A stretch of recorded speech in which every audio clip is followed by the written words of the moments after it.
ಪೋತೆ ಅವರೇ ಹೇಳ್ತಾರೆ ಏನು ಅಂದ್ರೆ, ಅದು ಪ್ರಕೃತಿಯ ಹಾಗೆ ನಿಷ್ಕಲ್ಮಶ ಅಂತ. ಜಾನಪದದ ಬಗ್ಗೆ ಪ್ರಕೃತಿಯ ಹಾಗೆ ಅದು ನಿಷ್ಕಲ್ಮಶ ಅಂತ. ಆದ್ರಿಂದ ಆ ಮುಗ್ಧತೆಗೆ ಒಂದು ಶಕ್ತಿ ಇದೆ ಅಲ್ಲ, ಆ ಶಕ್ತಿಯಲ್ಲಿ ಅವರು ಅದನ್ನ ಅಂಬೇಡ್ಕರ್ ನ ಸ್ವಾಭಿಮಾನದ ಶಕ್ತಿ ಅಂದ್ರೆ ಎಲ್ಲಿಂದ ಬಂದಿದ್ದು ಅಂದ್ರೆ ಈ ಮುಗ್ಧತೆಯಲ್ಲಿ, ಮನುಷ್ಯ ನಂಬಿಕೆಯಲ್ಲಿ ಮತ್ತು ಇಡೀ ಸಮಾಜವನ್ನ ಮತ್ತು ಆಡಳಿತ ಶಕ್ತಿಯನ್ನ ಎದುರಿಸಿಕೊಳ್ಳುವ ಧೈರ್ಯದಲ್ಲಿ ಅವರಿಗೆ ಅದು ಬಂದಿದೆ. ಈ ಕಾದಂಬರಿಯಲ್ಲಿ ಒಂದು ಮಾತು ಬರುತ್ತೆ, ಏನು ಅಂದ್ರೆ ಅದು ಅಂಬೇಡ್ಕರ್ ಅವ್ರು ಹೇಳೋದು, ಅವರು ಬೌದ್ಧ ಧರ್ಮಕ್ಕೆ ಸೇರುವ ಸಂದರ್ಭದಲ್ಲಿ, ಇದು ಹೀನಯಾನವೂ ಅಲ್ಲ ಮಹಾಯಾನವೂ ಅಲ್ಲ, ಇದು ನವಯಾನ. ಆದ್ರಿಂದ ನಾವು ಮಹಾಯಾನ ಅಂತ ಹೇಳುವ ಪದದ ಕನ್ನಡದ ಒಂದು ಅರ್ಥವನ್ನು ನೋಡಿದ್ರೆ ನಮಗೆ ಅದು ಸ್ಪಷ್ಟ ಆಗತ್ತೆ. ಏನು ಅಂತ ಹೇಳಿದ್ರೆ, ಇದು ಒಂದು ಅವರ ಜೀವನದ ಕಥನವೂ ಹೌದು, ಹಾಗೆ ಒಂದು ಯಾನವೂ ಹೌದು, ಮತ್ತು ಈ ಬಯೋಗ್ರಫಿಗೆ ಸಂಬಂಧಪಟ್ಟ ಹಾಗೆ ಒಂದು ಆತ್ಮಚರಿತ್ರೆ ಮತ್ತು ಚರಿತ್ರೆ, ಅಂದ್ರೆ ಒಂದು ಆಟೋಬಯೋಗ್ರಫಿ ಮತ್ತು ಬಯೋಗ್ರಫಿ, ಇದರಲ್ಲಿ ಏನು ವ್ಯತ್ಯಾಸ ಅಂದ್ರೆ, ಆಟೋಬಯೋಗ್ರಫಿಗೆ ಯಾವಾಗಲೂ ಲಾಸ್ಟ್ ಚಾಪ್ಟರ್ ಅಂತ ಇರೋದಿಲ್ಲ ಅಂತ. ಯಾಕಂದ್ರೆ ಅವನು ಸತ್ರೆ ಮತ್ತೆ ಅವನು ಬರೆಯೋದು, ಅದರಿಂದ ಅವನು ಸಾಯುವ ಒಂದು ಚಾಪ್ಟರ್ ಬಾಕಿ ಉಳಿದೇ ಇರುತ್ತೆ ಆಟೋಬಯೋಗ್ರಫಿ ಬರೋದು. ಬಯೋಗ್ರಫಿಯನ್ನ ಅವನ ಲಾಸ್ಟ್ ಚಾಪ್ಟರ್ ಅನ್ನು ಮುಗಿಸ್ಕೊಂಡು ಬರೆಯೋಕ್ಕೆ ಉಳಿದವರಿಗೆ ಅವಕಾಶ ಇದೆ ಅಂತ ಒಂದು ಮಾತು. ಇದು ಬಯೋಗ್ರಫಿ ಅಲ್ಲ, ಇದು ಬಯೋಪಿಕ್, ಒಂದು ರೀತಿಯ ಕಾದಂಬರಿ. ಇದ್ರ ಮೊದಲೇ ಪೋತೆ ಸರ್ ಅವರು ಅನೇಕ ಕೃತಿಗಳನ್ನ ಬರೆದು ಇದರನ್ನ ಮಾಡಿದ್ದಾರೆ. ಇಲ್ಲಿ ಅವರ ಅನುಭವನ ಒಂದು ಬಯೋಪಿಕ್ ಕೂಡ ಅದರಲ್ಲಿ ಅವರು ಬರೆದಿದ್ದಾರೆ. ಹಾಗೆ ನಾವು ನೋಡ್ತಾ ಇದ್ರೆ ಅವರ ಕೆಲವು ನಿಮ್ಮ ಗಮನಕ್ಕೆ ತುಂಬಾ ಪುಸ್ತಕಗಳಿದ್ದಾವೆ, ಅದರನ್ನೆಲ್ಲ ಪಟ್ಟಿ ಮಾಡಿದ್ರೆ ಒಂದು 10 ನಿಮಿಷ ಪಟ್ಟಿ ಮಾಡೋದಕ್ಕಾಗತ್ತೆ. ಆದ್ರೆ ನಾನು ನಿಮಗೆ ಮುಖ್ಯವಾಗಿ ಬೇಕಾದ ಕೆಲವು ಕೃತಿಗಳ ಎಂತ ಸಿದ್ಧತೆ ಇದೆ ಇದನ್ನು ಬರೆಯಕ್ಕೆ ಅಂತ ಹೇಳೋದಕ್ಕೆ ನಾನು ಹೇಳ್ತಾ ಇರೋದಷ್ಟೇ. ಅಂಬೇಡ್ಕರ್ ಭಾರತ, ಇವ್ರು ನೋಡಿ, ಈ ಕೃತಿ ಈಗಿಂದೀಗ ಬಂದಿದ್ದಲ್ಲ ಅಂತ ಹೇಳೋದಕ್ಕೆ ನಾನು ಇದನ್ನು ಹೇಳ್ತಾ ಇರೋದು. ಇವರ ತಯಾರಿ ಎಷ್ಟು ನಡೆದಿದೆ ಅಂತ. ಒಂದು ಕೃತಿ ಬರಬೇಕಾದ್ರೆ ಅದಕ್ಕೆ ಅನೇಕ ರೀತಿಯ ತಯಾರಿಯನ್ನು ಹೇಳ್ತಾರೆ. ನಾವು ಹೇಳ್ತೇವೆ, ಪರ್ವವನ್ನು ಬರೆಯುವಾಗ ಇಷ್ಟೆಲ್ಲ ಕಡೆ ಹೋದ್ರು, ಇಷ್ಟೆಲ್ಲ ಪುಸ್ತಕ ಓದಿದ್ರು. ಅವರು ಯಯಾತಿಯನ್ನು ಬರೆಯುವಾಗ ಇಷ್ಟೆಲ್ಲ ಕಡೆ ಸಂಚಾರ ಮಾಡಿದ್ರು, ಇಷ್ಟೆಲ್ಲ ಪುಸ್ತಕ ಓದಿದ್ರು. ಹಾಗೆಯೇ ಅದರನ್ನು ಅವರು ಡಿಕ್ಲೇರ್ ಮಾಡದೇ ಇದ್ರು, ಅವರು ಮಾಡಿದ ತಯಾರಿಯನ್ನ ನಾನು ಹೇಳ್ತಾ ಇರೋದು. ಅಂಬೇಡ್ಕರ್ ಭಾರತ, ಅದರ ಜೊತೆಯಲ್ಲಿ ಒಂದು ಅನಾಲಿಟಿಕಲ್ ಅಂದ್ರೆ ಒಂದು ವಿಶ್ಲೇಷಣಾತ್ಮಕವಾದಂಥ ಮನಸ್ಸು ಅವರಿಗಿದೆ ಅಂತ ಹೇಳೋದಕ್ಕೆ ನೀವು ಅವರ ವಿಮರ್ಶಾ ಕಥನ ಪುಸ್ತಕವನ್ನು ನೋಡ್ಬೋದು. ಶರಣ ಸಂಸ್ಕೃತಿ ಕಥನ, ದಲಿತ ಚಳವಳಿ ಕಥನ, ದಲಿತ ಕಥನ, ಬಾಬಾ ಸಾಹೇಬರೆಡೆಗೆ, ಅದು ಅವರು ಬರೆದಿರೋದು ಖರ್ಗೆ ಜೀವನ ಚರಿತ್ರೆಯನ್ನ, ಯಾರು ಮಾನ್ಯ ಮಲ್ಲಿಕಾರ್ಜುನ ಖರ್ಗೆ ಅವರ ಜೀವನ ಚರಿತ್ರೆಯನ್ನ. ಆದರೆ ಅದು ಒಂದು ರೀತಿಯಲ್ಲಿ ಬಾಬಾ ಸಾಹೇಬರ ಜೀವನಕ್ಕೆ ಸಂಬಂಧಿಸಿದ ಹಾಗೆ ಇದೆ, ಯಾಕಂದ್ರೆ ಅವರ ಎಡೆಗೆ, ಅವರ ಕಡೆಗೆ, ಅವರ ಟುವರ್ಡ್ಸ್ ಹಿಮ್ ಅದು ಹೋಗಿರುವಂತ ಒಂದು ಕಥನ ಅದು. ಹಾಗೆ ಅಂಬೇಡ್ಕರ್ ಅವರ ಪುಸ್ತಕ ಪ್ರೀತಿ ಬಗ್ಗೆ ಅವರು ಬರೆದಿದ್ದಾರೆ. ಆಮೇಲೆ ಇನ್ನೊಂದು ಮುಖ್ಯವಾದಂತ ಚರ್ಚೆ ಆಗಬೇಕಾಗೋದು ಯಾವುದು ಅಂತ ಹೇಳಿದ್ರೆ, ಗಾಂಧಿ ಪ್ರತಿಮೆ ಬಗ್ಗೆ ಬರೆದಿದ್ದಾರೆ. ಕಾಲಕೆಂಡಗಳ ನಡುವೆ, ಕರುಳು ಅರಿಯುವ ಹೊತ್ತು, ಅದು ಬಯಲೆಂಬ ಬಯಲು ಅಂತ ಹೇಳೋ ಬಯೋಪಿಕ್ ಇದರ ಮೊದಲೇ ಬಂದಿದೆ. ಹೀಗೆ ಬರವಣಿಗೆಯಲ್ಲಿ ಅವರು ಅನೇಕ 50ರಿಂದ ಹೆಚ್ಚು ಪುಸ್ತಕ ಬರೆದಿದ್ದಾರೆ. ನಾಡ್ದು 27ನೇ ತಾರೀಕು ಡಿಸೆಂಬರ್ ಬೆಂಗಳೂರಿನಲ್ಲಿ ಅವರ ಇನ್ನೊಂದು ಪುಸ್ತಕ ಬಿಡುಗಡೆ ಆಗ್ತಾ ಇದೆ. ನಂದು ಅವರ ಜೊತೆ, ಅವರ ಪುಸ್ತಕದ ಜೊತೆ ನಂದು ಒಂದು ಪುಸ್ತಕ ಬಿಡುಗಡೆ ಆಗ್ತಾ ಇದೆ, ಅದು ಬೇರೆ ಮಾತು. ಆದ್ರೆ ಅವರ ಪುಸ್ತಕ ಬಿಡುಗಡೆ ಆಗ್ತಾ ಇದೆ. 50-60 ಪುಸ್ತಕಕ್ಕಿಂತ ಜಾಸ್ತಿ ನಾನು ಪಟ್ಟಿ ಮಾಡ್ಬೋದು ಅವರ ಪುಸ್ತಕವನ್ನ. ಆದ್ರೆ ಈ ಮುಖ್ಯವಾದ ಪುಸ್ತಕಗಳನ್ನು ನಾನು ಹೇಳಿದ್ದು, ಈ ಪುಸ್ತಕಗಳು ಅವರು ಮಹಾಯಾನ ಬರೀಲಿಕ್ಕೆ ಮಾಡಿದ ಒಂದು ತಯಾರಿಯ ಹಾಗೆ ನಾವು ಅದನ್ನು ತಿಳ್ಕೊಬೇಕು. ಅಂದ್ರೆ ಅಷ್ಟು ತಯಾರಿಯ ಹಿನ್ನೆಲೆಯಲ್ಲಿ ಅವರು ಹೋಗಿದ್ದಾರೆ. ಆದ್ರಿಂದ ಅವರು ನವಯಾನ ಅಂತ ಹೇಳುವ ಹೆಸರನ್ನು ಇಡ್ಲಿಲ್ಲ, ಮಹಾಯಾನ ಅಂತ ಇಟ್ರು. ಇವರು ಯಾರು ಅಂಬೇಡ್ಕರ್ ಅವರು ಯಾವ ರೀತಿಯಲ್ಲಿ ಅದನ್ನು ಹೇಳಿದ್ರು ಕೂಡ ಇವರು ಮಹಾಯಾನ ಅಂತ ಹೇಳುದು. ಇದಕ್ಕೆ ಯಾನ ಅಂತ ಹೇಳುದು ಒಂದು ಆದಿಮ ಪ್ರತಿಮೆ. ನಮಗೆ ಒಂದು ಅದು ನಮ್ಮ ಆದಿಮ ಪ್ರತಿಮೆ ಅಂತ ಹೇಳಿದ್ರೆ, ನಮಗೆ ಮನುಷ್ಯ ಹುಟ್ಟಿನಿಂದಲೇ, ಅಂದ್ರೆ ಈ ಭೂಮಿಯಲ್ಲಿ ಮನುಷ್ಯ ಹುಟ್ಟಿದನಿಂದಲೇ ಅವನಿಗೆ ನಮಗೆ ಇರುವಂತ ಒಂದು ಮಹಾ ಪ್ರತಿಮೆ ಅದು. ಹುಟ್ಟಿನಿಂದ ಸಾವಿನ ನಡುವರೆಗೆ ಒಂದು ಯಾನ ಅಂತ ಆ ಒಂದು ಅರ್ಥವೂ ಇದೆ. ಇವರು ಇಲ್ಲಿ ಏನು ಹೇಳ್ತಾ ಇದ್ದಾರೆ ಅಂದ್ರೆ, ಹುಟ್ಟಿನಿಂದ ಸಮಾನತೆಯ ಕಡೆಗೆ ಅವರು ಮಾಡಿದಂತ ಒಂದು ದೊಡ್ಡ ಯಾನ. ಮತ್ತು ಈ ದೇಶದ ಎಲ್ಲ ದಲಿತರಿಗೆ, ಈ ದೇಶದ ಎಲ್ಲ ಹೋರಾಟಗಾರರಿಗೆ, ಆಗ ದೀಪಾ ಬಾಸ್ತಿ ಅವರು ಹೇಳಿದ್ರಲ್ಲ, ಮುಖ್ಯವಾಗಿ ಮಹಿಳೆಯರಿಗೆ ಸಂಬಂಧಪಟ್ಟ ಹಾಗೆ ಒಂದು ಸಮಾನತೆಯ ಯಾನವನ್ನು ನಾವು ಮಾಡಬಹುದು. ಆ ಯಾನ ಅಂದ್ರೆ ಹುಟ್ಟಿನಿಂದ ಸಾವಿದ ಎಡೆಗೆ ಅಂತ ಹೇಳುದು ನಮ್ಮ ಆದಿಮ ಪ್ರತಿಮೆ ಅಂತ ಹೇಳ್ತಾರೆ. ಆದ್ರೆ ಇವರು ಆ ಯಾನವನ್ನ ಬಾಬಾ ಸಾಹೇಬ್ ಅವರು ಬೌದ್ಧ ಧರ್ಮಕ್ಕೆ ಪರಿವರ್ತನೆಗೊಳ್ಳುವಲ್ಲಿಗೆ ನಿಲ್ಲಿಸಿದ್ದಾರೆ. ಯಾಕೆಂದ್ರೆ ಅವರಿಗೆ ಅದು ಸಮಾನತೆಗೆ ಬಹಳ ಮುಖ್ಯವಾದಂತ ಒಂದು ಅಂಶವಾಗಿತ್ತು. ಈಗ ನೀವು ನೋಡಿದ್ರೆ ಇದನ್ನ ಯಾವ ಪುಟ ಬಿಡಿಸಿದ್ರು ನಿಮಗೆ ಒಂದು ಅಂಶವನ್ನ ನೀವು ಗಮನಿಸಬಹುದು ಈ ಕಾದಂಬರಿಯಲ್ಲಿ. ಏನು ಅಂದ್ರೆ ಭಾರತದ ಸಾಮಾಜಿಕ ಚರಿತ್ರೆಯನ್ನ ನೀವು ತಿಳಿಬಹುದು, ಭಾರತೀಯ ಸ್ವಾತಂತ್ರ್ಯ ಹೋರಾಟದ ಚರಿತ್ರೆಯನ್ನ ನೀವು ಈ ಪುಸ್ತಕದಲ್ಲಿ ತಿಳಿಬಹುದು. ಅದರ ಜೊತೆಗೆ ಅಂಬೇಡ್ಕರ್ ಕಥನವನ್ನು ತಿಳ್ಕೊಳ್ಬಹುದು. ಅಂಬೇಡ್ಕರ್ ಕಥನದ ಜೊತೆಗೆ ಭಾರತೀಯ ಸ್ವಾತಂತ್ರ್ಯ ಹೋರಾಟ ಮತ್ತು ಭಾರತದ ಸಾಮಾಜಿಕ ಚರಿತ್ರೆಯನ್ನು ತಿಳ್ಕೊಳ್ಬಹುದು. ಹಾಗೆ ಇದೊಂದು ಭಾರತೀಯ ನಿಮ್ನ ವರ್ಗಗಳ ಹೋರಾಟದ ಕಥನವೂ ಹೌದು, ಮತ್ತೆ ಭಾರತೀಯದ ಬೆಳವಣಿಗೆಯ ಸಂದರ್ಭದಲ್ಲಿ ವರ್ಗ ಮತ್ತು ವರ್ಣ ಅಂದ್ರೆ ಈ ಊಳಿಗಮಾನ್ಯ ಪದ್ಧತಿಯ ಜೊತೆ ಗುದ್ದಾಡ್ತಾ ಇರುವಂತಹ ಒಂದು ವರ್ಗ ಸಂಘರ್ಷ ಬಂದ ಕಾಲದಲ್ಲಿ ಇಲ್ಲಿ ನೀವು ಗಮನಿಸಬೇಕಾದಂತಹ ಅಂಶ ಏನು ಅಂದ್ರೆ ಇಲ್ಲಿ ಅವರೊಂದು ವರ್ಗ ಮತ್ತು ವರ್ಣದ ಒಂದು ಚಾರಿತ್ರಿಕ ಕಥನವನ್ನು ಮಾಡ್ತಾ ಇದ್ದಾರೆ. ಇದರಿಂದ ಹಿಂದೂ ಧರ್ಮ ಮತ್ತು ಬೌದ್ಧ ಧರ್ಮಗಳ ವಿವರಣವನ್ನು ತಂದು ಅನೇಕ ಕಡೆ ಹಿಂದೂ ಧರ್ಮದ ಕೆಲವು ವಿವರಗಳನ್ನ ಮತ್ತೆ ಬೌದ್ಧ ಧರ್ಮದ ವಿವರಗಳನ್ನ ಮುಖಾಮುಖಿಯಾಗಿಸ್ತಾರೆ ಈ ಕೃತಿಯಲ್ಲಿ. ಇದರಿಂದಾಗಿ ಏನಂತ ಹೇಳಿದ್ರೆ ಇದು ನನಗನ್ಸೋದು ಇದು ಕೇವಲ ಒಂದು ಬಾಬಾ ಸಾಹೇಬ್ ಅವರ ಜೀವನ ಚರಿತ್ರೆಯ ಒಂದು ಕಾದಂಬರಿ ಮಾತ್ರವಲ್ಲ, ಆ ಬಯೋಪಿಕ್ನ ಜೊತೆ ಅವರು ಏನ್ ಮಾಡಿದ್ದಾರೆ ಅಂದ್ರೆ ಭಾರತೀಯ ನಿಮ್ನ ವರ್ಗಗಳ ಹೋರಾಟ ಚರಿತ್ರೆಯನ್ನ ಅಂಬೇಡ್ಕರ್ ಕಥನದ ಮೂಲಕ ಅವರು ಕಟ್ಟಿಕೊಟ್ಟಿದ್ದಾರೆ. ಇದನ್ನ ನಾವು ಈ ಚರಿತ್ರೆಗೆ ನಾವು ಗಮನಿಸಬೇಕಾದಂತ ಒಂದು ಅಂಶ. ಅಂದ್ರೆ ಅವರಿಗೆ ಅಂಬೇಡ್ಕರ್ ಅವರಿಗೆ ಈ ಬೌದ್ಧ ಧರ್ಮ ಅಂತ ಹೇಳುವುದು ಭಾರತೀಯ ಸಂಸ್ಕೃತಿಯ ಒಂದು ಭಾಗ, ಅದು ಹಿಂದೂ ಧರ್ಮದ ಅಲ್ಲ ಅಥವಾ ಹಿಂದೂ ಧರ್ಮದ ಭಾಗವಲ್ಲ ಅಂತ ಹೇಳುವಂತ ಒಂದು ಅಂಶ ಬಹಳ ಮುಖ್ಯವಾದಂತ ಅಂಶ. ಅಂದ್ರೆ ಹಿಂದೂ ಧರ್ಮದ ಅಸಮಾನತೆಯ ವಿರುದ್ಧ, ಹಿಂದೂ ಧರ್ಮದ ಅಲ್ಲಿದ್ದಂತಹ ಒಂದು ಹೈ ರಿಚುವಲ್ ಆದಂತ ಅಂಶಗಳ ವಿರುದ್ಧ ಬೌದ್ಧ ಧರ್ಮ ಒಂದು ರೀತಿಯ ವ್ಯತ್ಯಾಸವನ್ನ ಸಾರಿ ಅದರಿಂದ ಭಿನ್ನವಾಗಿ ತನ್ನನ್ನು ತಾನು ಸ್ಥಾಪಿಸಿಕೊಂಡಿದೆ. ಆ ವ್ಯತ್ಯಾಸ ಇಲ್ಲಿ ಬಹಳ ಮುಖ್ಯವಾಗಿ ಚರ್ಚೆಗೆ ಬರುತ್ತೆ. ಹಾಗಿದ್ರಿಂದ ಕಾದಂಬರಿಯನ್ನು ಬರೆಯುವಾಗ ಏನಪ್ಪ, ಕಾದಂಬರಿ ಮತ್ತು ಇಡೀ ಸಾಹಿತ್ಯದ ಮೂಲ ಧರ್ಮವನ್ನ ಕೋಲ್ರಿಡ್ಜ್ ಲಿಟರರಿ ಬಯೋಗ್ರಫಿಯ ಬರೆದ ಮೇಲೆ ಇಡೀ ಜಗತ್ತಿನ ಸಾಹಿತ್ಯ ತನ್ನ ಚರಿತ್ರೆಯಲ್ಲಿ ಹೇಗೆ ತಿಳ್ಕೊಂಡಿದೆ ಅಂತ ಹೇಳಿದ್ರೆ primary imagination and secondary imagination ಅಂತ. ಅಂದ್ರೆ ಈ primary imagination superior, secondary imagination ಅದರಿಂದ ಕೆಳಮಟ್ಟದ್ದು. ಆ ಕಲ್ಪನೆಯ ಒಂದು ಸತ್ಯವನ್ನ ಕಾಣಬೇಕು, ಕಲ್ಪನೆಯಲ್ಲಿ ಸತ್ಯವನ್ನ ಕಾಣುವಂತಾಗಬೇಕು ಅಂತ. ಅದು ಒಂದು ದೊಡ್ಡ ಚಾಲೆಂಜ್ ಅನ್ನ ಇಂತಹ ಬಯೋಪಿಕ್ಗಳನ್ನು ಬರೆಯುವಾಗ ಒಡ್ಡುತ್ತೆ. ಆದ್ರಿಂದ ಇಲ್ಲಿ ನಡೆಯುವಂತ ಎರಡು ದೊಡ್ಡ ಅಂಶಗಳು ಅಂದ್ರೆ ಒಬ್ಬ ಸಾಹಿತ್ಯ ವಿಮರ್ಶಕನಾಗಿ ನಾವು ಗಮನಿಸಬೇಕಾದ್ದು ಏನು ಅಂದ್ರೆ ಕಲ್ಪಿತ ಸತ್ಯ ಮತ್ತು ವಾಸ್ತವ ಸತ್ಯಗಳನ್ನು ಒಬ್ಬ ಲೇಖಕ ಒಂದು ಬಯೋಪಿಕ್ ಅನ್ನ ಬರೆಯುವಾಗ ಹೇಗೆ ಹಿಡ್ಕೋಬೇಕು, ಹೇಗೆ ಅರ್ಥ ಮಾಡ್ಕೊಳ್ಬೇಕು. ಕಲ್ಪಿತ ಸತ್ಯ ಅಂದ್ರೆ ಏನು, ಕಲ್ಪನೆಯಲ್ಲಿ ಬರುವಂತಹ ಸತ್ಯ ಮತ್ತು ಅದರ ಶಕ್ತಿ ಏನು, ವಾಸ್ತವದ ಶಕ್ತಿ ಮತ್ತು ಅಂಶ ಏನು ಅಂತ. ಇದನ್ನು ನಾನು ನನ್ನ ಒಬ್ರು ಸ್ನೇಹಿತರ ಜೊತೆ ನಾನು ಚರ್ಚೆ ಮಾಡ್ತಾ ಇದ್ದೆ. ಇದನ್ನ ನಾವು ಹೇಗೆ ಪರಿಹರಿಸಿಕೊಳ್ಬೇಕು ಅಂತ.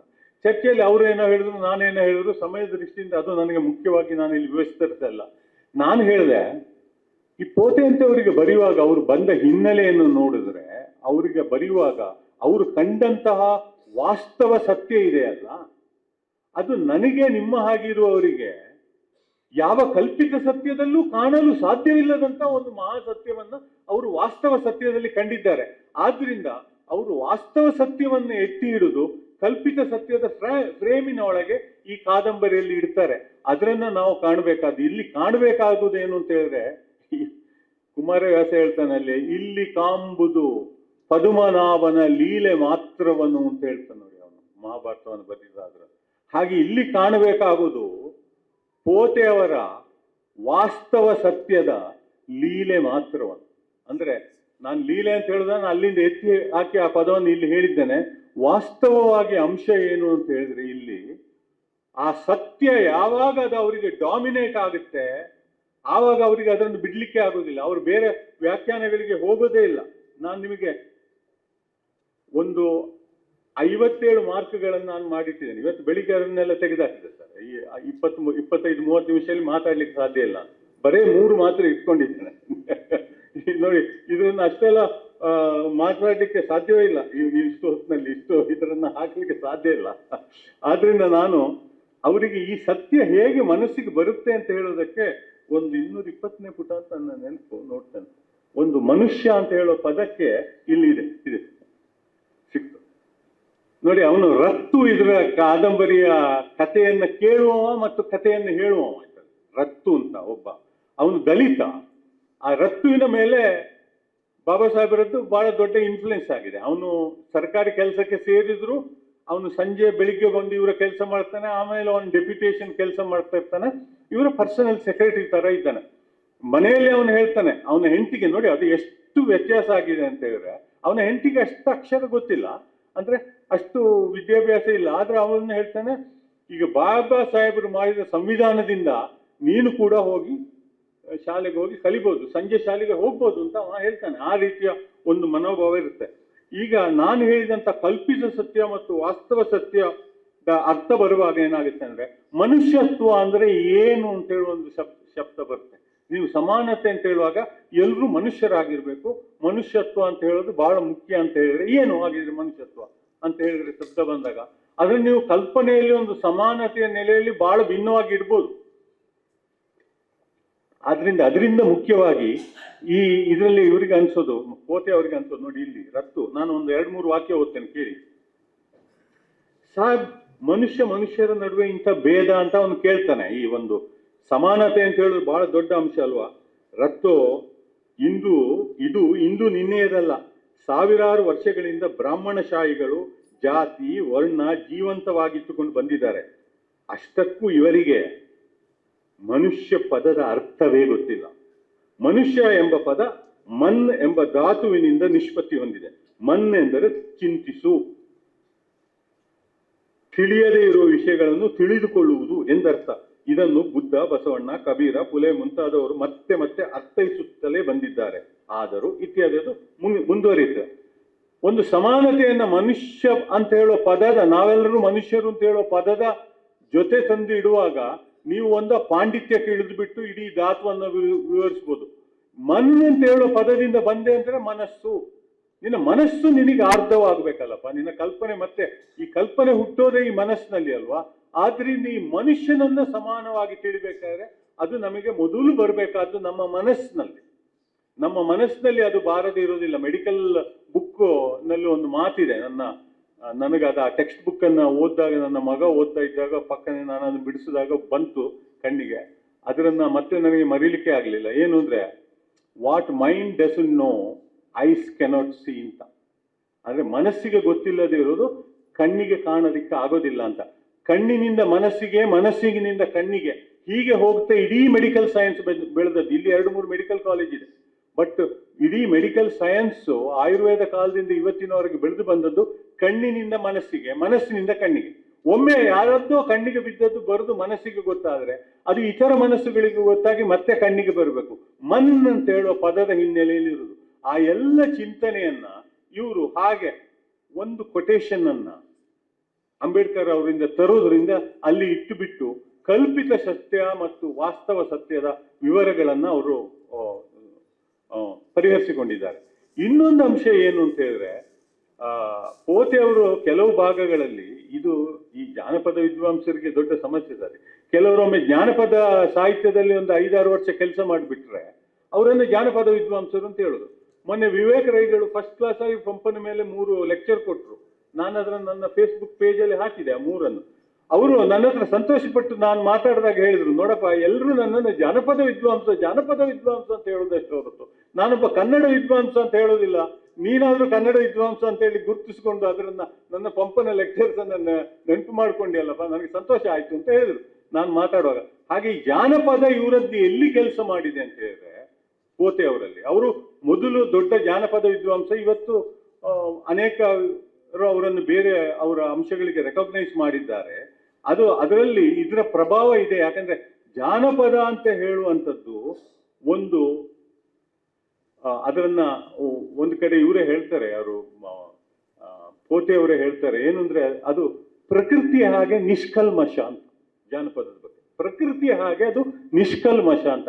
ಆದ್ರಿಂದ ಆ ಮುಗ್ಧತೆಗೆ ಒಂದು ಶಕ್ತಿ ಇದೆ ಅಲ್ಲ, ಆ ಶಕ್ತಿಯಲ್ಲಿ ಅವರು ಅದರನ್ನ ಅಂಬೇಡ್ಕರ್ ನ ಸ್ವಾಭಿಮಾನದ ಶಕ್ತಿ ಅಂದ್ರೆ ಎಲ್ಲಿಂದ ಬಂದಿದ್ದು ಅಂದ್ರೆ ಈ ಮುಗ್ಧತೆಯಲ್ಲಿ, ಮನುಷ್ಯ ನಂಬಿಕೆಯಲ್ಲಿ ಮತ್ತು ಇಡೀ ಸಮಾಜವನ್ನ ಮತ್ತು ಆಡಳಿತ ಶಕ್ತಿಯನ್ನ ಎದುರಿಸಿಕೊಳ್ಳುವ ಧೈರ್ಯದಲ್ಲಿ ಅವರಿಗೆ ಅದು ಬಂದಿದೆ ಅಂತ ಹೇಳ್ತಾರೆ. ಅಂದ್ರೆ ಪರಂಪರಾಗತ ಬೌದ್ಧಿಕ ತಿಳುವಳಿಕೆಗೆ ಬಹಿರಂಗದ ಪ್ರತಿರೋಧ, ಅಸ್ಪೃಶ್ಯ ಸಾಮಾಜಿಕ ಬದುಕಿಗೆ ಅವರು ಎದೆಯೊಡ್ಡಿ ನಿಂತವರು. ಅಂದ್ರೆ ವರ್ತಮಾನದ ರಾಷ್ಟ್ರೀಯತೆಯನ್ನ ಇವತ್ತು ನಾವು ಮಾತಾಡುವಾಗ, ಇವತ್ತು ನಾವು ರಾಷ್ಟ್ರೀಯತೆ ಅಂದ್ರೆ ಏನು ಅಂತ ಹೇಳುವುದನ್ನು ಮಾತಾಡುವಾಗ ಎಲ್ಲಕ್ಕಿಂತ ಹೆಚ್ಚು ನಮಗೆ ಅಂಬೇಡ್ಕರ್ ನೆನಪಾಗ್ತದೆ. ಅವರು ಬಹುತ್ವದ ರಾಷ್ಟ್ರೀಯತೆಯನ್ನ ಹೇಳಿದ್ರು. ಅವರು ಬೇರೆ ವಿಷಯಗಳ ಬಗ್ಗೆ ಏನೇ ಹೇಳಿದ್ರು ಕೂಡ ಅವರು ಸಮಾನತೆಯನ್ನ ಕೇವಲ ಒಂದು ಧರ್ಮದಲ್ಲಿ ಅಥವಾ ಒಂದು ಜಾತಿಯಲ್ಲಿ, ಒಂದು ವರ್ಗದಲ್ಲಿ ತರಲಿಕ್ಕೆ ಪ್ರಯತ್ನ ಪಟ್ಟದವರಲ್ಲ. ಅವರು ಎಲ್ಲ ಜೀವಿಗಳಲ್ಲಿ, ಎಲ್ಲ ಬದುಕು ಅಂಶಗಳಲ್ಲಿ ಈ ಸಮಾನತೆಯ ಅಂಶ ಇರಬೇಕು ಅಂತ ಹೇಳಿದ್ರು. ಆದ್ರಿಂದ ಒಂದು ರಾಷ್ಟ್ರವನ್ನು ಕಟ್ಟುವಾಗ ಇವತ್ತು ನಾವು ರಾಷ್ಟ್ರೀಯತೆ ಅಂತ ಹೇಳುವುದನ್ನು ಒಂದು ಧರ್ಮದ ವಿಷಯದಲ್ಲಿ ಮಾತಾಡ್ತೇವೆ, ಒಂದು ಭೌಗೋಳಿಕ ಅಂಶದ ವಿಷಯದಲ್ಲಿ ಮಾತಾಡ್ತೇವೆ. ಅದರನ್ನು ಮೀರಿದ ಮಾನವತೆಯ ಅಂಶದಲ್ಲಿ ಮಾತಾಡೋದಕ್ಕೆ ಈ ಮುಗ್ಧತೆ ಕೂಡ ಬಾಬಾ ಸಾಹೇಬರಿಗೆ ಸಹಾಯ ಮಾಡಿರ್ಬೋದು. ಮತ್ತೆ ಅಸ್ತಿತ್ವದ ವಿಕಾಸವನ್ನ ಒಂದು ಹೊತ್ತೊಯ್ಯುವ ಸಾಧನವಾಗಿ ಅದು ಅವರಿಗೆ ಬಂದಿದೆ ಅಂತ ಅವರು ಹೇಳ್ತಾರೆ. ಅಂದ್ರೆ ಒಂದು ಲೋಕಾನುಭವ ವರ್ತಮಾನಕ್ಕೆ ಮುಖಾಮುಖಿ ಆದಾಗ ಕಾಣುವಂತ ಸತ್ಯಗಳನ್ನ ಅದು ಕಲ್ಪಿತ ಸತ್ಯ ಮತ್ತು ವಾಸ್ತವ ಸತ್ಯಕ್ಕಿಂತ ಮುಖ್ಯವಾಗಿ ಜೀವನ ಸತ್ಯವಾಗಿ ಕಾಣಿಸಬೇಕು ಎಂಬ ನೆಲೆಯಲ್ಲಿ ಅವರು ಅದನ್ನ ಹೇಳ್ತಾರೆ. ಆದ್ರಿಂದ ಪ್ರಾರಂಭದಲ್ಲಿ ಇವರ ಮಾತುಗಳಿದ್ದಾವೆ. ನಾನು ಒಂದೆರಡು ನಿಮಿಷ ಹೆಚ್ಚು ಮಾತಾಡಿದ್ರು ಈ ಮಾತು ಬಹಳ ಮುಖ್ಯವಾದಂತ ಮಾತು ಅಂತ ನನಗೆ ಅನಿಸಿರೋದ್ರಿಂದ ನಾನು ಇದನ್ನ ಓದಲೇಬೇಕಿದ್ದು. ಪೋತೆ ಅವರದ್ದೇ ಮಾತು. ಇವರು ಯಾಕೆ ಈ ಕೃತಿಯನ್ನು ಬರೆದ್ರು ಅಂತ ಹೇಳೋದನ್ನ ಅವರು ಇಲ್ಲಿ ಹೇಳ್ತಾರೆ. ಅಂದ್ರೆ ಜೀವನ ಚರಿತ್ರೆಯನ್ನ ಒಂದು ವರ್ಣಮಯವಾದಂತ ಒಂದು ಕಾವ್ಯ ವರ್ಣನೆಯ ಉದ್ದೇಶದಿಂದ ನಾನು ಮಾಡ್ತಾ ಇಲ್ಲ. ಹಾಗೆಯೇ ನನಗೆ ಇಲ್ಲಿ ಮುಖ್ಯ ಅಂದ್ರೆ ಅಂಬೇಡ್ಕರ್ ಅವರ ಅಂತರಂಗದ ನೋವನ್ನು ಕಾಣಿಸುವುದು. ಅಂಬೇಡ್ಕರ್ ಅವರ ಅಂತರಂಗದ ನೋವನ್ನು ಕಾಣಿಸುವ ಮೂಲಕ ಈ ದೇಶದ ಪ್ರತಿಯೊಬ್ಬ ನಿಮ್ನ ವರ್ಗದ, ಬಡವ ಮತ್ತು ನಿಮ್ನ ವರ್ಗಕ್ಕೆ ಸೇರಿದಂತಹ ದಲಿತನೊಬ್ಬನ ನೋವು ಹೇಗಿರುತ್ತದೆ ಎಂಬುದನ್ನು ಕಾಣಿಸುವುದೇ ನನಗೆ ಮುಖ್ಯ ಅಂತ ಅವ್ರು ಹೇಳ್ತಾರೆ. ಅವರ ಬದುಕನ್ನು ಚಾರಿತ್ರಿಕವಾಗಿ ನೋಡದೆ ಅವರ ಅಂತರಂಗ ನೋವು, ಹೋರಾಟ, ತಲ್ಲಣಗಳ ಕಲ್ಪನೆ ಮತ್ತು ಅನುಭವಗಳ ಮೂಲಕ ಓದುಗರ ಮುಂದಿಡಬೇಕೆನ್ನುವ ಇಚ್ಛೆಯಿಂದ ಬರೆದುದು.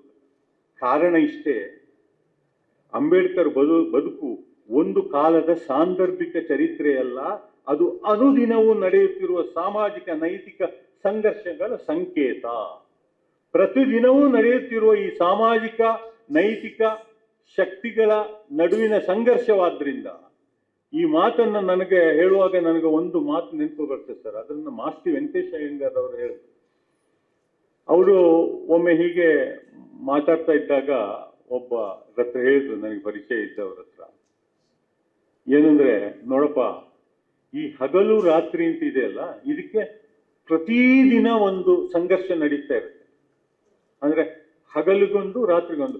ರಾತ್ರಿ ಬಂದಾಗ ಹಗಲು ಹೋರಾಡ್ತಾ ಇರುತ್ತೆ, ಹಗಲು ಬಂದಾಗ ರಾತ್ರಿ ಅದನ್ನು ಸೋಲಿಸಲಿಕ್ಕೆ ಹೋರಾಡ್ತಾ ಇರುತ್ತೆ. ಹಾಗೆ ರಾಮರಾವಣರ ಯುದ್ಧ, ಹಾಗೆ ಭಾರತದಲ್ಲಿ ಸ್ಪೃಶ್ಯ ಮತ್ತು ಅಸ್ಪೃಶ್ಯರ ಹೋರಾಟವು ಅದೇ ರೀತಿ ನಡೀತಾ ಇರೋದು.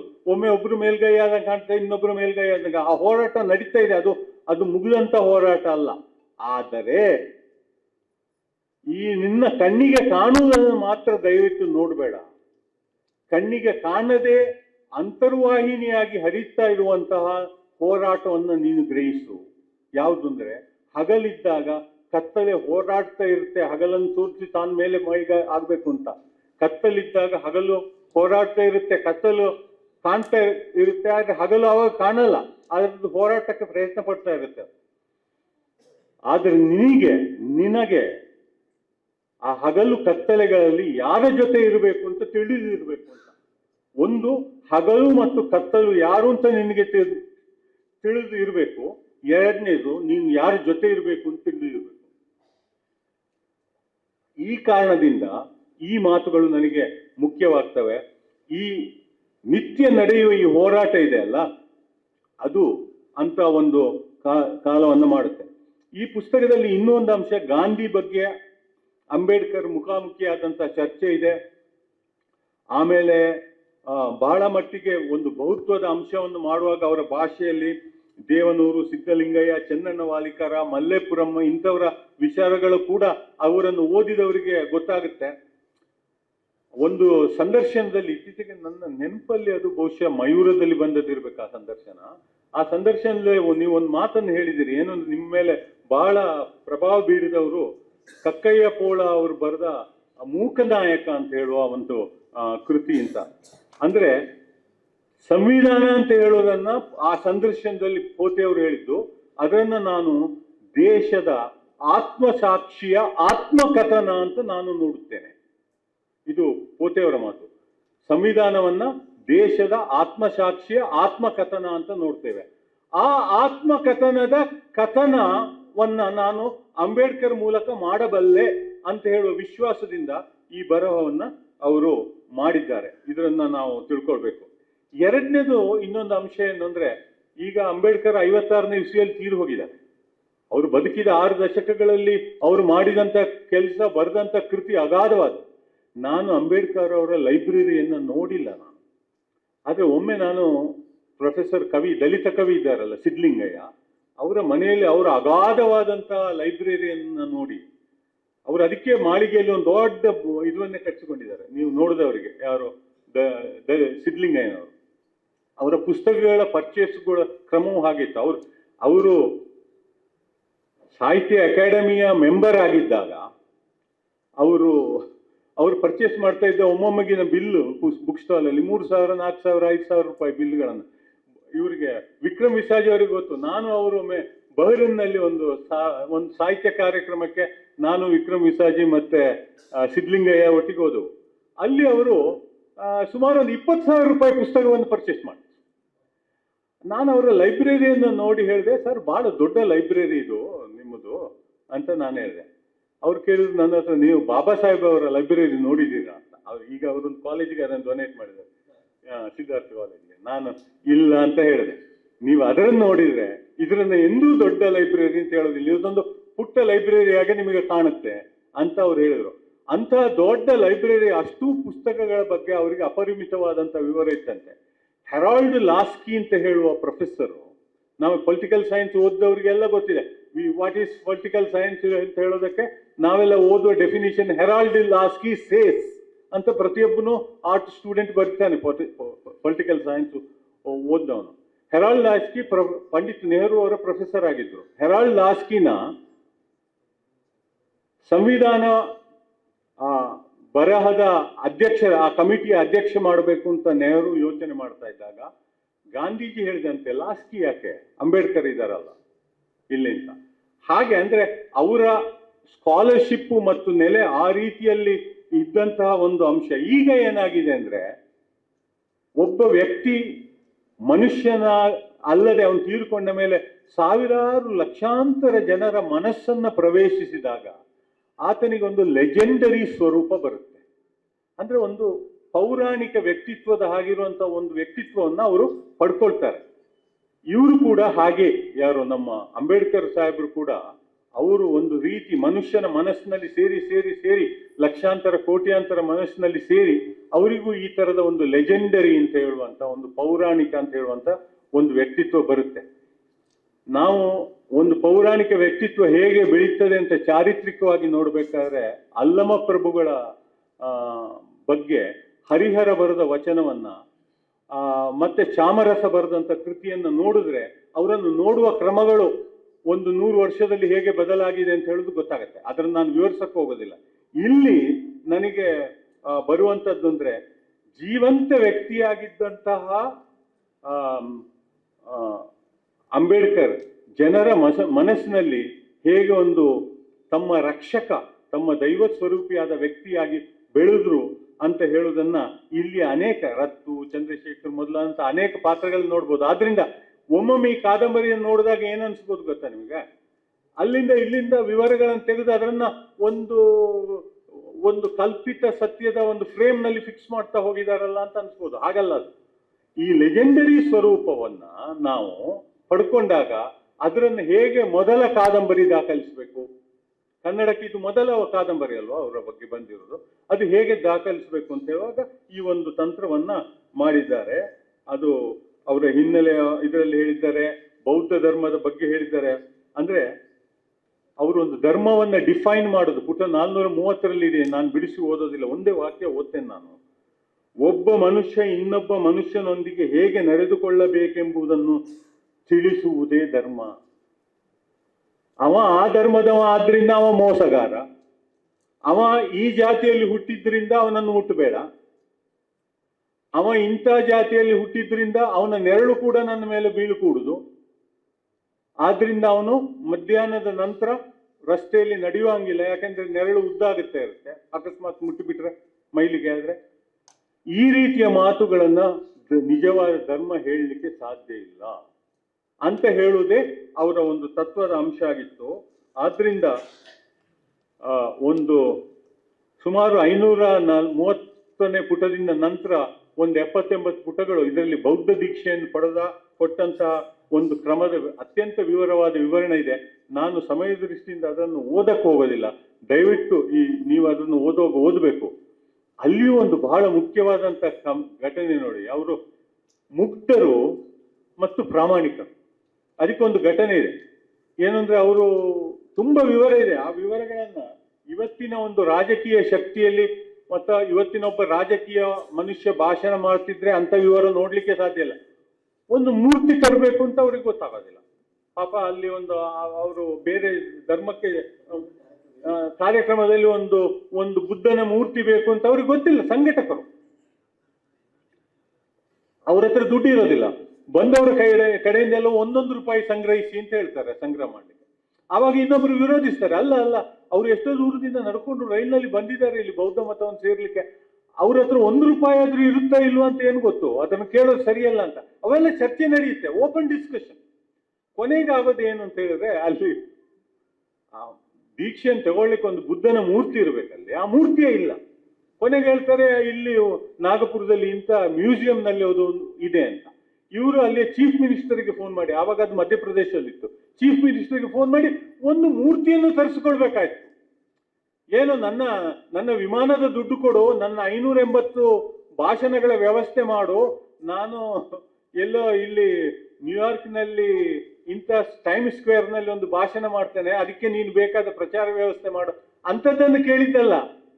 ಮ್ಯೂಸಿಯಂನಲ್ಲಿ ಇರುವಂತಹ ಒಂದು ಮೂರ್ತಿಯನ್ನ 1-2 ಗಂಟೆ ನಮಗೆ ಉಪಯೋಗ ಮಾಡಲಿಕ್ಕೆ ದಯವಿಟ್ಟು ಇಡ್ಲಿಕ್ಕೆ ಪರ್ಮಿಷನ್ ಕೊಡಿ ಅಂತ. ಅಂದ್ರೆ ನೋಡಿ, ಒಂದು ಕಾರ್ಯಕ್ರಮದ ಸಂಘಟನೆಯಲ್ಲಿ ಇವರಲ್ಲಿ ಅವರು ಎಷ್ಟು ಮುಗ್ಧರು ಆಗಿದ್ರು, ಎಷ್ಟು ಅಸಹಾಯಕರವಾಗಿದ್ರು, ಎಷ್ಟು ದುಡ್ಡಿಲ್ಲದೆ ಇರುವಂತವ್ರು. ಇದೆಲ್ಲರ ನಡುವೆ ಅವರು ನಾನು ಸಂಗಮ್ ಶರಣಂ ಗಚ್ಚಾಮಿ ಅಂತ ಹೇಳೋದಿಲ್ಲ ಅಂತ. ನೀವು ಬುದ್ಧಂ ಶರಣಂ ಗಚ್ಚಾಮಿ, ಧಮ್ಮಂ ಶರಣಂ ಗಚ್ಚಾಮಿ, ಸಂಗಮ್ ಶರಣಂ ಗಚ್ಚಾಮಿ ಅಂತ ಹೇಳ್ಬೇಕು ಆ ಧರ್ಮಕ್ಕೆ ಹೋಗುವಾಗ. ಯಾಕೆಂದ್ರೆ ಭ್ರಷ್ಟ ಆಗಿದೆ ಅಂತ, ಅದು ಭ್ರಷ್ಟ ಆಗಿದೆ, ಅದು ಆಗೋದಿಲ್ಲ ಅಂತ. ಇವರು ಬಂದವರು 5 ಜನ ಬೇಕು ಅದನ್ನ ಮಾಡ್ಲಿಕ್ಕೆ. ಯಾರು ಅವರು ಬಂತೆಗಳು ಇವರು, ಅವರಲ್ಲಿ ಅವ್ರಿಗೆ ಗಡಿಬಿಡಿ ಆಗುತ್ತೆ. ಸಂಗಮ್ ಶರಣಂ ಗಚ್ಚಾಮಿ ಅಂತ ಹೇಳಿದ್ರೆ ನಮಗೆ ಬೋಧನೆ ಮಾಡ್ಲಿಕ್ಕೆ ಆಗೋದಿಲ್ಲ. Tension created. ನಾಳೆ ಬೆಳಿಗ್ಗೆ ಲಕ್ಷಾಂತರ ಜನ ಬಂದಿದ್ದಾರೆ, ಇವರನ್ನು ಕನ್ವಿನ್ಸ್ ಮಾಡೋದು ಸುಲಭ ಅಲ್ಲ. ಕೊನೆಗೆ ಅವರ ಶಿಷ್ಯರು ನಾನು ಕನ್ವಿನ್ಸ್ ಮಾಡ್ತೇನೆ, ಅದು ಯಾಕೆ ಬಂತು ಅವರ ಮನಸ್ಸಲ್ಲಿ ನನ್ಗೆ ಗೊತ್ತು ಅಂತ. ಅವರು ಈ ಧರ್ಮ ಮತಾಂತರ ಅದು ಈ ಬೌದ್ಧ ಧರ್ಮಕ್ಕೆ ಹೋಗುವ ಮೊದಲು ಥೈಲ್ಯಾಂಡಿಗೆ ಹೋಗಿದ್ರಂತೆ, ಅಲ್ಲಿ ಬೌದ್ಧಾಲಯಗಳಿಗೆ ಹೋಗಿದ್ರು. ಅಲ್ಲಿ ಹೊರಗೆ ಚಪ್ಪಲಿಗಳನ್ನು ಹಾಕಿ ಒಳಗೆ ಹೋಗುವಾಗಿಲ್ಲ ಅಂತ ಹೇಳಿ ಇವರು ಚಪ್ಪಲಿಯನ್ನು ಬಿಟ್ಟು ಹೋಗಿದ್ದಾರೆ. ಅವರಿಗೆ ಕೊನೆಗೆ ತುಂಬಾ ಡಯಾಬಿಟಿಸ್ ಇದ್ದದ್ರಿಂದ ಕಾಲಿನ ನೋವು ಎಲ್ಲ ಇತ್ತಲ್ಲ, ತುಂಬಾ ಅದು ಸಮಸ್ಯೆ ಇತ್ತು. ಆದ್ರಿಂದ ಅವರು ಅದರನ್ನ ಹಾಗೆ ಹೋಗಿದ್ದಾರೆ. ಒಳಗೆ ಹೋದ್ರೆ ಬೌದ್ಧ ಭಿಕ್ಷುಗಳು ಚಪ್ಪಲಿ ಹಾಕೊಂಡು ನಡೆಯೋದು ನೋಡಿದ್ದಾರೆ. ಅದೇ ಅನೈತಿಕ ಅಂತ ಅವ್ರಿಗೆ ಅನ್ಸ್ಬಿಟ್ಟು, ಇವತ್ತು ಬಾಬಾ ಸಾಹೇಬರಿದ್ರೆ ಏನ್ ಅವಸ್ಥೆ ಆಗ್ತಿತ್ತು ಸರ್, 37,000 ಕೋಟಿ ರೂಪಾಯಿ ತೆಗೆದು ಕೊಡ್ತಾನೆ, ಯಾರದ್ದು ಅಲ್ಲ ಅಂತ. ಇವತ್ತು 106 ಲಕ್ಷ ಕೋಟಿ ರೂಪಾಯಿ ಸಾರ್ವಜನಿಕ ಹಣ ಹೋಗಿದೆ ಅಂತ ಇರುತ್ತೆ ಪೇಪರ್ನಲ್ಲಿ. ನಾವು ಇಂಥವನ್ನೆಲ್ಲ ನೋಡುವಾಗ ಬಾಬಾ ಸಾಹೇಬರು ಬಹುಶಃ ಎದೆ ಒಡೆದು ಹೋಗ್ತಿತ್ತು ಅವ್ರಿಗೆ ಅಂತ. ಅವರು ಹಾಗೆ ಬಂದ್ರೆ ಅದು ಆಗೋದಿಲ್ಲ, ಅಲ್ಲಿ ಚಪ್ಪಲಿ ಹಾಕೊಂಡಿದ್ದಾರೆ, ಭ್ರಷ್ಟ ಆಗಿದೆ, ಅದಾಗೋದಿಲ್ಲ, ಭ್ರಷ್ಟ ಭ್ರಷ್ಟ. ಕೊನೆಗೆ ಇವರು ಕನ್ವಿನ್ಸ್ ಮಾಡ್ತಾರೆ, ಇಲ್ಲಿ ಹಾಗಲ್ಲ ಅದು ಇದು ಅಂತ ಹೇಳಿ ಅವ್ರಿಗೆ ಗೊತ್ತಾವು ಹಾಗೆ ಸರಿ. ಅಂದ್ರೆ ಅವರಲ್ಲಿ ಒಂದು ಆ ಮುಗ್ಧತೆಯನ್ನು ಕೂಡ ಇತ್ತು. ಬೌದ್ಧ ಧರ್ಮಕ್ಕೆ ಹೋದಾಗ ಈ ಘಟನೆಯನ್ನು ಈ ಕಾದಂಬರಿ ಯಾಕೆ ಹೇಳುತ್ತೆ ಅಂತಂದ್ರೆ, ಅವ್ರು ಯಾವುದೊಂದು ರಾಜಕೀಯ ಉದ್ದೇಶಕ್ಕೆ ಹೋದಲ್ಲ, ಮನಸ್ಸಿನ ಮುಗ್ಧತೆಯಿಂದ ಪ್ರಾಮಾಣಿಕವಾಗಿ ಹೋಗಿದ್ದಾರೆ. ಈ ಇಡೀ ನಮ್ಮ ದಾಸ ಸಾಹಿತ್ಯ, ಭಕ್ತಿ ಸಾಹಿತ್ಯ ಹೇಳೋದೇನು, ನೀವು ಮುಗ್ಧರಾಗಿರಬೇಕು, ಹೊಸ ಕಣ್ಣು ಹಚ್ಚಲಿಬೇಕು ವಸುದೇವ ಸುತನ ಕಾಂಬಲಿಕೆ ಅಂತ ಹೇಳ್ತಾರಲ್ಲ ದಾಸರು. ಯಾಕೆ ಹೊಸ ಕಣ್ಣು ಇಲ್ಲದೆ ಈಗಿನ ಕಣ್ಣಿನಿಂದ ನಿನಗೆ ಅದು ಮಾಡ್ಲಿಕ್ಕೆ ಆಗೋದಿಲ್ಲ. ಬೇಂದ್ರೆಯವರು ಅವರ ಅಚಿಂತ್ಯ ಕವನದಲ್ಲಿ ಹೇಳ್ತಾರೆ, ನಿಜವ ಕಂಡವರಿಲ್ಲ ನಿಜ ಕಾಣುವಂತಿಲ್ಲ, ನಿಜವೇನು ಮಳಲ ಹುಡುಗಿಂತ ಕೀಳೆ, ನಿಜವ ಕಂಡಿಹೇನೆಂಬ ಕಣ್ಣ ಜಂಬದ ಹುಂಬ, ಮಳಲ ಹುಡಿಗುಟ್ಟೇನು ಕಣ್ಣ ಕೂಳೆ. ಆ ಕಣ್ಣು ಬೇಕಲ್ಲ, ಅದು ಒಂದು ಮಗುವಿನ ಕಣ್ಣು, ಆ ಮುಗ್ಧ ಕಣ್ಣು. ಆ ಮುಗ್ಧತೆಯಲ್ಲಿ ಅವರ ಜ್ಞಾನದ ಚಕ್ಷುವಿನಿಂದ ಅವರು ಅದು ಭ್ರಷ್ಟ ಆದ್ರೆ ಆಗೋದಿಲ್ಲ ಅಂತ ಕೊನೆಗೆ ಅವರು ಅದನ್ನು ಹೇಳಬೇಕಾಗಿ ಹೇಳಿದ್ರು. ಯಾಕಂದ್ರೆ ಅವರಿಗೆ ಕನ್ವಿನ್ಸ್ ಆಯ್ತು ಇದನ್ನು ಮಾಡುವಂತ ಅಂಶ ಏನು. ಇವೆಲ್ಲ ಅವರ ಮನಸ್ಸನ್ನು ತಿಳಿದುಕೊಳ್ಳಿಕ್ಕೆ ಇರುವಂತ ಘಟನೆಗಳು. ಹಾಗೆ ಅವರಿಗಿರುವಂತಹ ಪ್ರಾಣಿ ಪ್ರೀತಿ, ಹಲವು ನಾಯಿಗಳನ್ನು ಅವರು ಸಾಗಿದ್ದು. ಅಂಡ್ ಮತ್ತೆ 450ನೇ ಪುಟದಲ್ಲಿ ನೀವು ನೋಡಿ, ನಾನು ಓದಕ್ಕೆ ಹೋಗೋದಿಲ್ಲ, ಭಾರತ ಬಿಟ್ಟು ತೊಲಗಿ ಹಿನ್ನೆಲೆಯಲ್ಲಿ ಅವರು ಯಾಕೆ ಮಂತ್ರಿ ಪದವಿಯನ್ನ ಆ ಸಂದರ್ಭದಲ್ಲಿ ತಗೊಂಡ್ರು, ಏನಾಯಿತು, ಅದರ ಚರ್ಚೆಯನ್ನ ಯಾವುದನ್ನು ಮುಚ್ಚುಮರೆ ಇಲ್ಲದೆ ಮಾಡುತ್ತೆ ಕಾದಂಬರಿ. ಹಾಗೆ ಥಾಟ್ಸ್ ಆನ್ ಪಾಕಿಸ್ತಾನ ಕೃತಿಯ ಬಗ್ಗೆ, ಮನುಸ್ಮೃತಿಯ ಬಗ್ಗೆ, ಮನುಸ್ಮೃತಿ ಆಧಾರಿತ ಚಾತುರ್ವರ್ಣ್ಯದಿಂದ ನಾವು ಇಂದು ದಯನೀಯ ಸ್ಥಿತಿಯಲ್ಲಿದ್ದೇವೆ ಅಂತ ಹೇಳುವಂಥದ್ದು, ಭಾರತ ಬಿಟ್ಟು ತೊಲಗಿ ಅಂತ ಹೇಳುವ ಹಂತದಲ್ಲಿ ಅವರು ಮಾಡಿದಂತಹ ಅಂಶ. ಆಮೇಲೆ ಒಂದು ಭೌಗೋಳಿಕ ಬರ ಮತ್ತೊಂದು ಸಾಂಸ್ಕೃತಿಕ ಬರ ಅಂತ ಎರಡು ಕಾನ್ಸೆಪ್ಟ್ ಅನ್ನು ಇಟ್ಟುಕೊಂಡು ಆ ನಿಷ್ಕಲ್ಮತವಾದಂತ ಮನಸ್ಸನ್ನು ಅವರು ಹೇಳುವಂತ ಒಂದು ಘಟನೆಯು ಕೂಡ ಇಲ್ಲಿದೆ. ನಾನು ಆಗ ಮೇಡಮ್ ಬಾಸ್ತಿ ಅವರು ಮಾತಾಡ್ತಾ ಸ್ತ್ರೀಯರ ಸಮಾನತೆಯ ಬಗ್ಗೆ ಅಂಬೇಡ್ಕರ್ ಅಷ್ಟು ಕೆಲಸ ಮಾಡಿದವರು ಯಾರು ಇಲ್ಲ, ನಾವು ಅದನ್ನ ಗಮನಿಸಬೇಕು ಅಂತ ಹೇಳಿದ್ರು. ನಾನು ಎರಡು ಮಾತುಗಳನ್ನ ಓದಿ ಅದರನ್ನ ಮುಗಿಸ್ತೇನೆ, ಬೇರೆ ಯಾವುದಕ್ಕೂ ಹೋಗೋದಿಲ್ಲ. ಒಂದೆರಡು ವಾಕ್ಯವನ್ನು ಅದರಿಂದ ಓದ್ತೇನೆ. ಅವರ ಹೆಂಡತಿಯ ಬಗ್ಗೆ ಅವರು ಹೊರಗಿನಿಂದ ಹೇಳಿದಂತ ಒಂದು ಮಾತು, ಮತ್ತು ಯಾಕೆ ಅವರು ಶಾರದಾ ಮೇಡಮ್ ಅವರನ್ನ ಮದುವೆ ಆದ್ರು ಅಂತ ಹೇಳುವ ಹಿನ್ನೆಲೆಯೂ ಕೂಡ ಇದರಲ್ಲಿ ಚರ್ಚೆ ಇದೆ.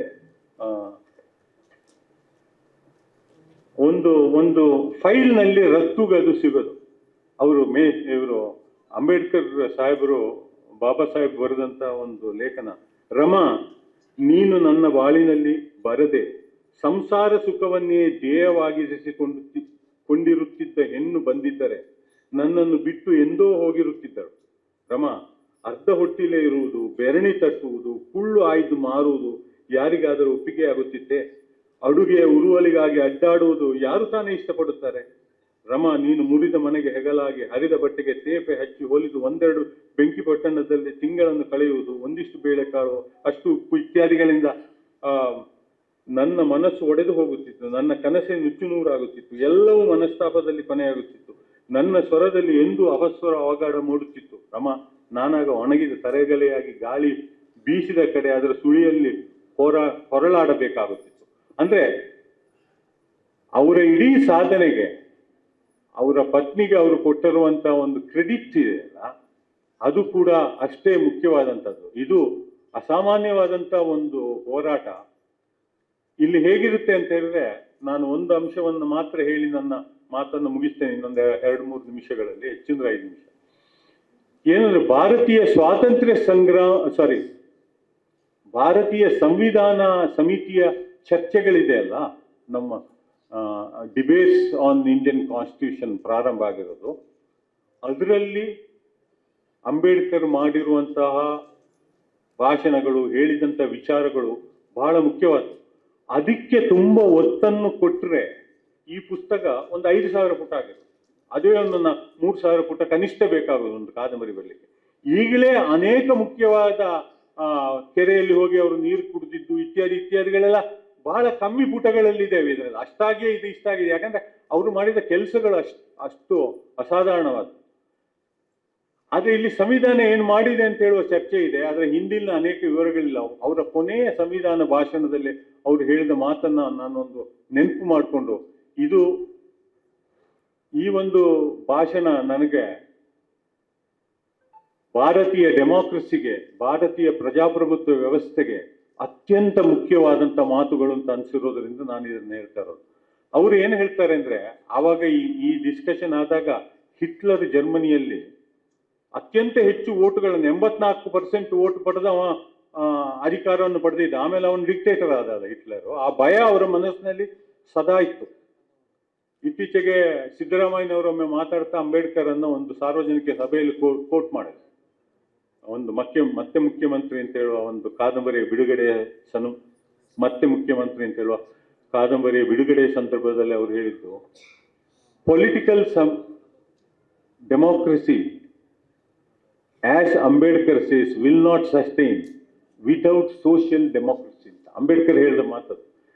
ಅಂದ್ರೆ ಸಮಾಜದಲ್ಲಿ ಒಂದು ಪ್ರಜಾಪ್ರಭುತ್ವ ಅಂಶ ಬೇರೂರದೆ ರಾಜಕೀಯ ಡೆಮೋಕ್ರಸಿ ಉಳಿಲಿಕ್ಕೆ ಸಾಧ್ಯ ಇಲ್ಲ ಅಂತ ಅಂಬೇಡ್ಕರ್ ಅವರ ವಿಚಾರ. ಅದು ಇಡೀ ನಮ್ಮ ಆಧುನಿಕ ಡೆಮೋಕ್ರಸಿಗೆ, ಇಡೀ ಜಗತ್ತಿಗೆ ಕೊಟ್ಟಂತ ಒಂದು ಹೊಸ ಡೆಫಿನಿಷನ್. ನಾನು ಕಾನೂನಿನ ವಿದ್ಯಾರ್ಥಿ, ಕಾನ್ಸ್ಟಿಟ್ಯೂಷನ್ ಅನ್ನ ಸ್ಟಡಿ ಮಾಡಿ ಅದನ್ನ ಪ್ರತಿಯೊಬ್ಬ ಕಾನೂನು ವಿದ್ಯಾರ್ಥಿ ಅದನ್ನು ಬರಿಬೇಕು. ಬರೆದು ಪಾಸ್ ಆಗಿದ್ದೀನಿ ನಾನು LLB ಮಾಡುವಾಗ. ನಮ್ಮ ಕಾನ್ಸ್ಟಿಟ್ಯೂಷನ್ ಪ್ರೊಫೆಸರ್ಸ್ ಏನು ಹೇಳ್ತಾ ಇದ್ರು ಅಂದ್ರೆ, ಇದು ಜಗತ್ತಿನ ಒಂದು ವಿಶಿಷ್ಟವಾದಂತ ಕಾನ್ಸ್ಟಿಟ್ಯೂಷನ್, ಇದಕ್ಕೆ ನಾವು ಅಂಬೇಡ್ಕರ್ಗೆ ಕ್ರೆಡಿಟ್ ಕೊಡಬೇಕು. ಯಾಕೆ ಅಂತ ಹೇಳಿದ್ರೆ, ಇದು ಅನ್ರಿಟನ್ ಕಾನ್ಸ್ಟಿಟ್ಯೂಷನ್ ಅಷ್ಟು ಫ್ಲೆಕ್ಸಿಬಲ್ ಆಗಿಯೂ ಇಲ್ಲ, ಪ್ರೆಸಿಡೆನ್ಷಿಯಲ್ ಡೆಮಾಕ್ರಸಿ ಅಮೆರಿಕದ ಕಾನ್ಸ್ಟಿಟ್ಯೂಷನ್ ಅಷ್ಟು ರಿಸ್ಟ್ರಿಕ್ಟಿವ್ ಆಗಿಯೂ ಇಲ್ಲ, ರಿಜಿಡ್ ಆಗಿಯೂ ಇಲ್ಲ. ಫ್ಲೆಕ್ಸಿಬಿಲಿಟಿ ಮತ್ತು ರಿಜಿಡಿಟಿಯನ್ನ ಒಟ್ಟಿಗೆ ಮಾಡಿದ ರಿಟರ್ನ್ ಕಾನ್ಸ್ಟಿಟ್ಯೂಷನ್ ಜಗತ್ತಿನಲ್ಲಿ ಇದೆ ಮೊದಲು. ಈ ಕಾನ್ಸ್ಟಿಟ್ಯೂಷನ್ ಅನ್ನ ಎಷ್ಟೋ ಭಾಗಗಳನ್ನ ಆಸ್ಟ್ರೇಲಿಯನ್ ಕಾನ್ಸ್ಟಿಟ್ಯೂಷನ್ ಅನುಸರಿಸಿದೆ. ಆಫ್ರಿಕಾದ ಅನೇಕ ಕಾನ್ಸ್ಟಿಟ್ಯೂಷನ್ಗಳು ಈ ನಮ್ಮ ಕಾನ್ಸ್ಟಿಟ್ಯೂಷನ್ ಭಾಗವನ್ನು ಅನುಸರಿಸಿದೆ ಇತ್ಯಾದಿ ವಿವರಗಳನ್ನ ಹೇಳ್ತಾ ಇದ್ರು. ಹಾಗೆ ಈ ಕಾನ್ಸ್ಟಿಟ್ಯೂಷನ್ಗೆ ನಮ್ಮ ಸೋಲಿ ಸೊರಬ್ಜಿ ಮತ್ತು ಇನ್ನೊಬ್ರು ಬಹಳ ಪ್ರಸಿದ್ಧ ವಕೀಲರಿದ್ದಾರೆ, ಅವರ ಹೆಸರು ನೆನಪಾಗ್ಬೋದು. ಅವರು ನಮ್ಮ ಕರ್ನಾಟಕವನ್ನು ಕೂಡ ರೆಪ್ರೆಸೆಂಟ್ ಮಾಡ್ತಾ ಇದ್ರು. ಅವರು ಹೇಳಿದ್ದೇನು ಬರೆದಂತ ಒಂದು ಆರ್ಟಿಕಲ್ ಅಂದ್ರೆ, silence between the lines in the constitution ಅಂತ ಒಂದು ಆರ್ಟಿಕಲ್ ಇದೆ ಅವರು. ಆ ಆರ್ಟಿಕಲ್ ಅದಕ್ಕೆ ಈ ಕಾನ್ಸ್ಟಿಟ್ಯೂಷನ್ ವ್ಯಾಖ್ಯಾನಕ್ಕೆ ಅನುಗುಣವಾದಂತ ಅನೇಕ ಶಕ್ತಿಯನ್ನು ಕೊಡುತ್ತೆ. ಇಡೀ ಜಗತ್ತಿನಲ್ಲಿ ಒಂದು ರಕ್ತ ಕ್ರಾಂತಿ ಆಗದೆ, ಒಂದು ರೀತಿಯ ಭೂಮಿ ಸಮಾನತೆ ಹಕ್ಕನ್ನ ಪಡೆದದ್ದು ನಮ್ಮ ರಾಜ್ಯದಲ್ಲಿ, ನಮ್ಮ ದೇಶದಲ್ಲಿ. ಇದಕ್ಕೆ ಕಾರಣ ಕಾನ್ಸ್ಟಿಟ್ಯೂಷನ್. ಈ ಕಾನ್ಸ್ಟಿಟ್ಯೂಷನ್ ಅದನ್ನ ಸಾಧ್ಯ ಮಾಡಿತ್ತು. ಅಂತ ಶಕ್ತಿಯನ್ನು ಕೊಟ್ಟ ಕಾನ್ಸ್ಟಿಟ್ಯೂಷನ್ ಬಗ್ಗೆ ಅವರು ಒಂದು ಮಾತು ಹೇಳ್ತಾರೆ. ಏನು ಅಂದ್ರೆ, ಪ್ರಜಾಪ್ರಭುತ್ವದ ಇಲೆಕ್ಷನ್ ಕ್ರಮವನ್ನ ಅನುಸರಿಸಿ ಆ ಮೆಟ್ಲನ್ನ ಏರ್ತಾ ಅಧಿಕಾರದ ಗದ್ದುಗೆಗೇರಿ ಡಿಕ್ಟೇಟರ್ಶಿಪ್ ಬರುವ ಅಪಾಯ ಇದೆ. ಇದರ ಬಗ್ಗೆ ಜನಗಳು ಎಚ್ಚರಿಕೆಯನ್ನು ವಹಿಸಬೇಕು. ನೀವು ಎಚ್ಚರಿಕೆಯನ್ನು ವಹಿಸದೇ ಇದ್ರೆ, ಸಮಾನತೆ ನಿಮ್ಮ ಹೃದಯದಲ್ಲಿ ಬೇರಿಳಿಯದೇ ಇದ್ರೆ ಇದು ಸಾಧ್ಯವಿಲ್ಲ. ಹಾಗಿದ್ರೆ ಯಾವುದು ಮುಖ್ಯ? ಮೂರಲ್ಲಿ ಲಿಬರ್ಟಿ, ಈಕ್ವಾಲಿಟಿ ಮತ್ತು ಫ್ರೆಟರ್ನಿಟಿ, ಈ ಮೂರು ತತ್ವಗಳಲ್ಲಿ ಯಾವುದು ಮುಖ್ಯ ಅಂತ ಹೇಳುವುದಕ್ಕೆ ಅಂಬೇಡ್ಕರ್ ಹೇಳ್ತಾರೆ, ಫ್ರೆಟರ್ನಿಟಿ ಮುಖ್ಯ. ನಿಮ್ಮ ಮನಸ್ಸಿನಲ್ಲಿ ಭ್ರಾತೃತ್ವದ ಭಾವನೆ ಇನ್ನೊಬ್ಬನ ಬಗ್ಗೆ ಬಾರದೇ ಇದ್ರೆ ಸಮಾನತೆಯ ತತ್ವ ನಿಮ್ಮ ಮನಸ್ಸಿನಲ್ಲಿ ಬೇರೆದಿರಲಿಕ್ಕೆ ಸಾಧ್ಯ ಇಲ್ಲ. 2000 ವರ್ಷಗಳಿಂದ ಅಸಮಾನತೆಯನ್ನ ಆಚರಿಸಿಕೊಂಡು ಬಂದಂತ ಈ ನಮ್ಮ ಸಮಾಜದಲ್ಲಿ ನಾನು ಸಂವಿಧಾನದ ಕಾನ್ಸ್ಟಿಟ್ಯೂಷನ್ ಮೂಲಕ ನಾವು ಒಂದು ಸಮಾನತೆಯನ್ನು ತಂದ್ರೆ ಅಷ್ಟು ಬೇಗ ಮನಪರಿವರ್ತನೆ ಆಗೋದಿಲ್ಲ, ಅಷ್ಟು ಬೇಗ ಸಮಾಜ ಪರಿವರ್ತನೆ ಆಗೋದಿಲ್ಲ. ಅದಕ್ಕೆ ನಿರಂತರವಾದ ಹೋರಾಟ ಬೇಕು.